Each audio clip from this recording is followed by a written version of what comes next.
mau mendengarkan cerita Alkitab tentang angin ribut diredakan. Sekarang anak-anak boleh mendengarkan. Suatu hari, Tuhan Yesus mengajar orang banyak dan orang-orang mengelilinginya.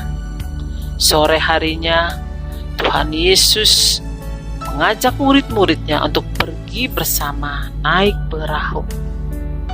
Lalu Tuhan Yesus dan murid-muridnya naik ke perahu. Kemudian perahu berlayar diikuti perahu lainnya. Di dalam perahu, Tuhan Yesus tertidur. Tiba-tiba mengamuk angin topan. Gelombang air itu semakin tinggi. Perahu mereka kemasukan air. Mereka dalam bahaya. Murid-muridnya membangunkan Tuhan Yesus. "Guru, tolonglah, kita binasa." Tuhan Yesus bertanya, "Mengapa kalian takut?" Tuhan Yesus berteriak kepada danau itu, "Diam, tenanglah."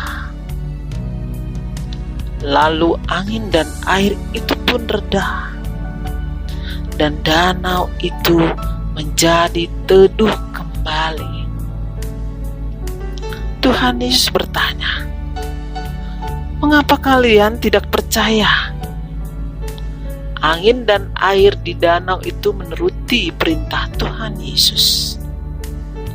Orang-orang sangat takut dan heran, lalu bertanya, "Siapakah sebenarnya Tuhan Yesus itu?" Nah, anak-anak, kita sudah mendengarkan cerita tentang angin ribut diredakan. Cerita ini mengajarkan kita supaya kita tidak usah takut. Dan kita harus percaya kepada Tuhan Yesus, karena Tuhan pasti menolong kita di setiap ketakutan dan bahaya yang kita alami. Sampai di sini ceritanya. Terima kasih.